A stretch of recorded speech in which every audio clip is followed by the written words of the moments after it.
ମୋ ନାଁ କିଶୋର କୁମାର ବେହେରା। ମୁଁ ଜଣେ ଟିଚର, ମୋ ଘର ମାଣିକାଗୁଡ଼ା। ଆଜି ପିଏମ୍ ସୂର୍ଯ୍ୟଘର ଯୋଜନା ଅନୁସାରେ ଆମର ଏଠି 3 କିଲୋୱାଟର ସୋଲାର ଇନଷ୍ଟଲେସନ ହେଉଛି।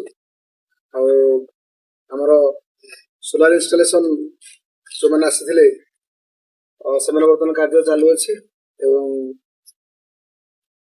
ମୁଁ ଏତିକି କହିବି ସମସ୍ତଙ୍କୁ ଯେ ଏଇ ଯୋଜନାର ସମସ୍ତେ ଲାଭ ନିଅନ୍ତୁ।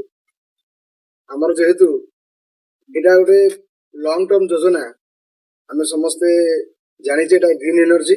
ଏଥିରେ କୌଣସି ପ୍ରକାରର ଜିରୋ କାର୍ବନ ଇମିଶନ ହଉ କି ଆମର ଯୋଉ ଇଲେକ୍ଟ୍ରିକ ଯୋଉଟା ଅସୁବିଧା, ଖରାଦିନେ ବିଭିନ୍ନ ପ୍ରକାର ବିଜୁଳି କାଟ ହଉଛି, ୟା ଦ୍ୱାରା କଣ ହବ ନା ଆମର ନିଜର ସୋଲାରରୁ ଇଲେକ୍ଟ୍ରିସିଟି ପ୍ରଡ୍ୟୁସ ହେଲେ ବିଜୁଳି ସମସ୍ୟା ଆଉ ରହିବ ନାହିଁ। ଏବଂ ଏଇଟା ଗୋଟେ ପ୍ରକାର ଗ୍ରୀନ୍ ଏନର୍ଜି। ଏବଂ ସବୁଠୁ ବଡ କଥା ହେଲା ଏଥିରେ ସରକାର ଆମକୁ ସବସିଡି ଦଉଛନ୍ତି। ତେଣୁ ଯୋଉ ମାସକୁ 1000, 1500, 2000 ଯୋଉ ବିଲ୍ ଉଠୁଛି, ତା ବଦଳରେ ଆମେ ଯଦି 2 କିଲୋୱାଟ 3 କିଲୋୱାଟର ସମସ୍ତେ ଇନଷ୍ଟଲେସନ କରିବା, ତାହେଲେ ଇଲେକ୍ଟ୍ରିକ ବିଲ୍ ଆସିବ ନାହିଁ, ଜିରୋ ଇଲେକ୍ଟ୍ରିକ ବିଲ୍ ଆସିବ।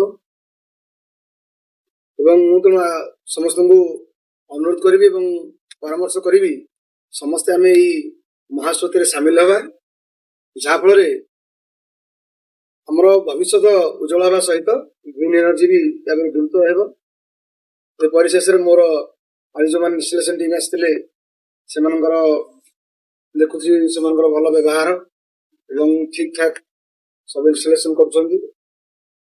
ଆଉ ତେଣୁ ମୁଁ ଆମର ଇନଷ୍ଟଲେସନ କରୁଥିବା ଭେଣ୍ଡର ହୋମ ସେବା ଟ୍ରଷ୍ଟକୁ ତା ପାଇଁ ବହୁତ ବହୁତ ଧନ୍ୟବାଦ ଦଉଛି। ତାଙ୍କର ଚେୟାରମ୍ୟାନ ବୀରେନ୍ଦ୍ର ସାର୍ ଏବଂ ଅନ୍ୟାନ୍ୟ ନେତୃମଣ୍ଡଳୀ ସମସ୍ତଙ୍କୁ ଧନ୍ୟବାଦ।